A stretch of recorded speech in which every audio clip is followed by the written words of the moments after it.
Today we are going to be making this swimming game in MakeCode Arcade. To get started, I've already created a new project in MakeCode Arcade, plus I have already created a few of my sprites here, as well as some of my starting code. I have my background in here. I have my fishy sprite, which will be my main character, the shark, which will be the enemies, and a bonus, which will be a way that you can earn extra hearts, so that you can keep playing even if you get hurt 3 times. And then for the background, I just drew this ocean scene, and you can definitely draw your own background, but make sure that you at least start out with this code right here, declaring those initial sprites, and then create your background. And then I have created my fishy sprite is my main character. I've added that image from the gallery. I just chose a fish. You can use your own image. And I have declared this as a player type. Now, the other thing I've done is I have used controller.moveSprite, and I've identified which sprite we should be moving, which is our fishy sprite. That's going to be our main character. And I've indicated that we should be moving at a velocity of 200 for left and right and up and down. Obviously, you could change this for your own gameplay, but what that looks like is about like this. And then another thing I've done is I have made it so that you can't go outside of the screen. And you may remember you need to do this by saying which sprite you're applying this to, and then set flag. Sprite flag.stay in screen, and then set that to true. Now, a couple other things that we need to get done. Let's go ahead and set the initial score to 0. So let's go info.setScore, and we'll leave that parameter as 0. And then let's also give us 3 lives. So info.setLife, and we will give us 3. So we'll leave that like that as well. And remember, those chunks of code can be found here in the info category. You could just drag in set score or set life as well. Now, before I get into the enemies, I'm actually going to do one quick thing. It's true that we can control the fish with the controller, but when we go left and right, the fish just faces left the whole time.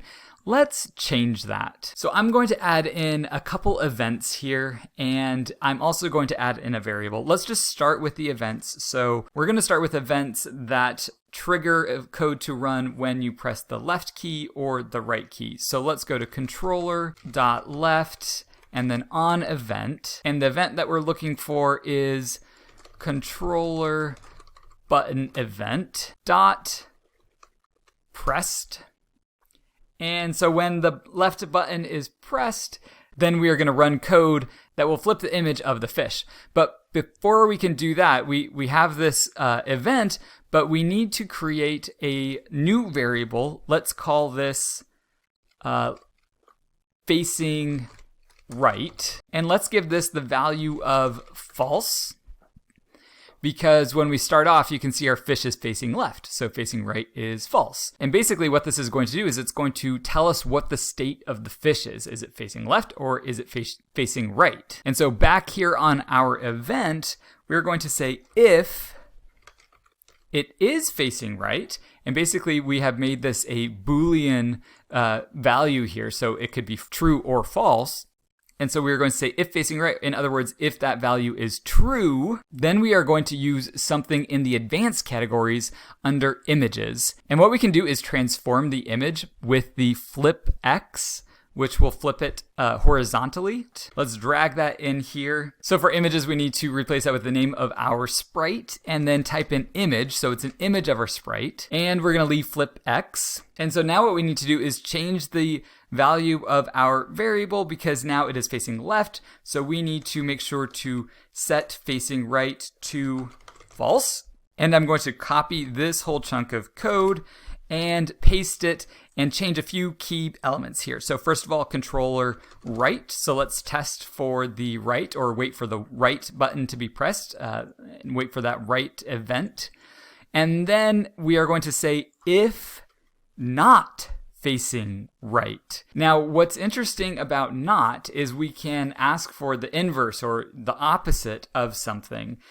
And the way we do this in JavaScript is we use an exclamation point. And we can surround this variable with parentheses just to say this is what we are saying we should be looking for the opposite of.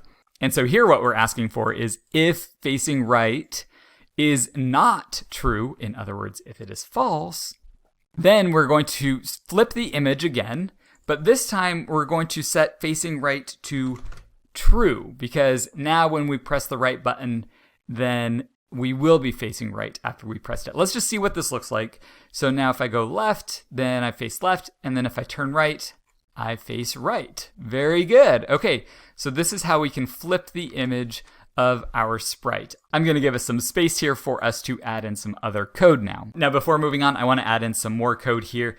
I noticed that my fish starts facing to the left. I actually want the fish to start facing to the right. So I am going to go ahead, when this program starts, go ahead and say fishy.image.flip, and I will just flip it right from the get-go using that same code that we used here below. And we're going to flip on the x-axis, and I'm going to make sure I set the facing right to true instead. So let's press the play button and see what that looks like. Okay, very good. So now when I begin the program, I'm facing right. We actually want new enemies to appear on the right-hand side at a specific interval. So not just once, but we actually want new sharks to come in at every second. So every time a new second passes in the game, a new shark should come in. So what we're going to do is, in the game category, there's what's called an update interval. And if we click on that, we can drag it in over here, and we are going to change this period, which is the length of time, to 1,000 milliseconds, in other words, just 1 second. And every second that passes in the game, we want a new shark to be created. So let's go ahead and, create that shark sprite. You've created plenty of sprites by now, so you know how to create it, I hope. And we're going to set this sprite kind to enemy. Of course, I'm going to go into the gallery and choose a shark sprite. Let's just see what that looks like. Okay, I mean, that's kind of uninteresting so far. The shark doesn't move or anything. So let's go ahead and add in some extra code here. The first thing we want to do is set the velocity for our shark. So let's type in shark.setVelocity, and let's set it to -20 on the x-axis, so it's moving to the left, and then 0 on the y-axis because I don't want it moving up or down, just horizontally. Okay, very good. You can see the new sharks appear, but of course we don't want them coming from the middle, and I also want to randomize it a bit. So let's go ahead and make sure that the shark starts in different positions. So let's say shark.setPosition, and firstly I want it to start on the right-hand side of the screen, so let's type in 180 so it's over on the right-hand side. And then for the y-axis, the vertical position, I actually want to have it appear randomly. So I'm going to use math.random or random range right here, and that's this code. I can paste it in here, and I am going to choose a range between 0, which is the top of the screen, and 120, which is the bottom of the screen. And now we can see we have sharks populating the right side of the screen, swimming over to us. This is cool, but we can do one more cool thing to really make this game engaging and look a little bit more professional, and that is animation. The way that we can get animation going is we can click on this extensions button and then click on animation. Now we have a whole new category right here called animation, and I can use this run image animation block of code here to run an animation for our shark. So instead of null, let's specify that we want this to be animating the shark. And then here we have brackets. This indicates that we are going to have a list of different items. And in this case, we're going to have basically a list of frames that we are going to use to animate. So let's type in image, backtick, and then I can click on the color palette, go over to gallery, and let's drop in that first shark. Click on done, and now I have that first image right there. Now between the backtick and the closing bracket, I'm going to add a comma, and then image, and then another backtick, and I can drop in the next shark in the animation. Notice how this shark is slightly different than this shark. Watch this. Now I have two sharks in my animation. And now I'm going to drop in the last 2 sharks. Now, before I'm done here, I have 4 frames for my shark animation, but I have a couple more things to do. The first thing I need to do is tell it what the frame interval is, basically how quickly we're shuffling between these images is going to be. And I'm going to say 100 milliseconds. So that is a 1/10 of a second. And then I'm going to say that we should loop through this by saying true. Now you can see while I'm typing this out, there's a little helper window here that shows me what all the parameters are. Great, now that that is set, let's press the play button and see what that looks like. Very good, now we see all of the sharks swimming across the scene. This is looking good. I'm gonna minimize all of the shark images here so that I can save some space on the screen. And I'm also gonna add in another game interval loop. And you notice how this game interval is a loop. So we are looping through this code every 1 second, and it's just a big loop. Now we can have multiple game intervals, so let's add in another one on update, and I'm going to run this loop every 5 seconds. So it's a little bit different than this update interval because this interval is running every 1 second, and this one's going to run only every 5 seconds.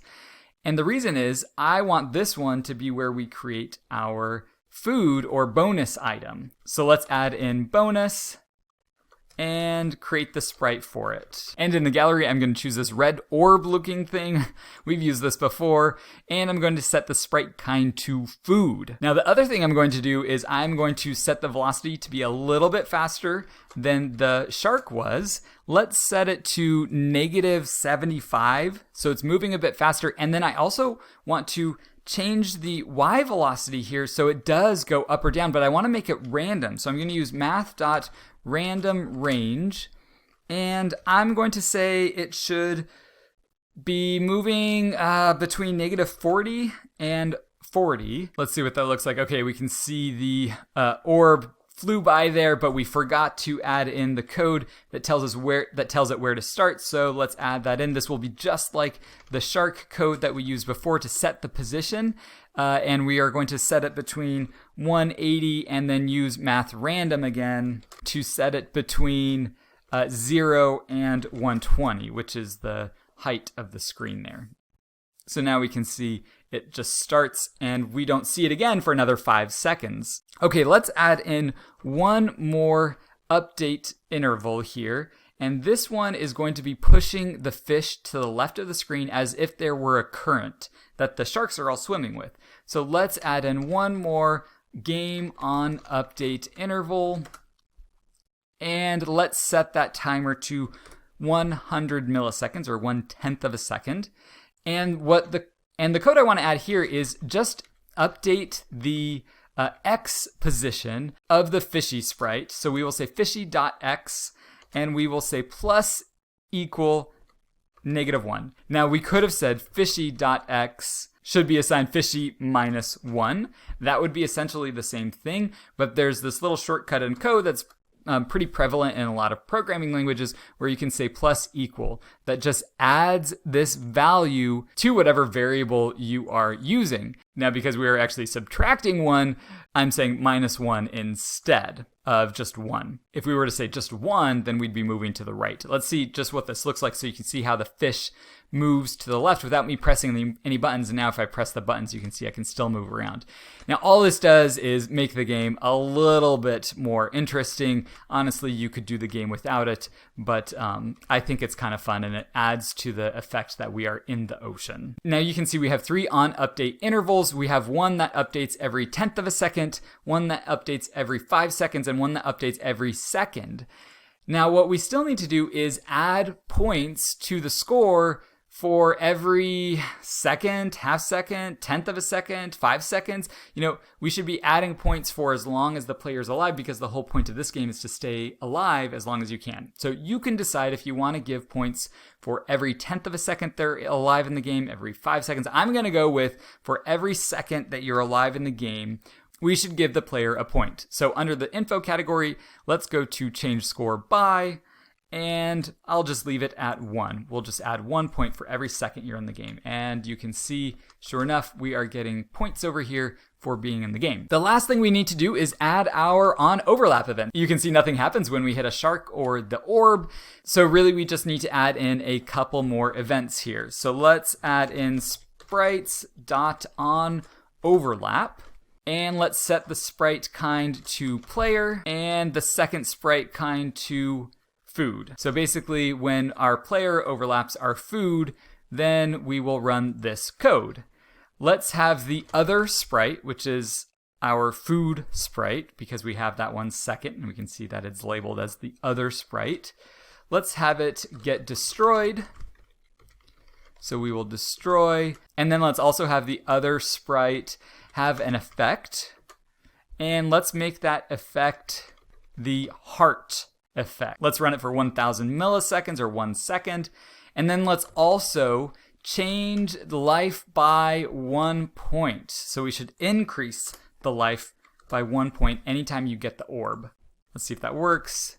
Okay, now we have 4 hearts. You saw the little heart effect. Great.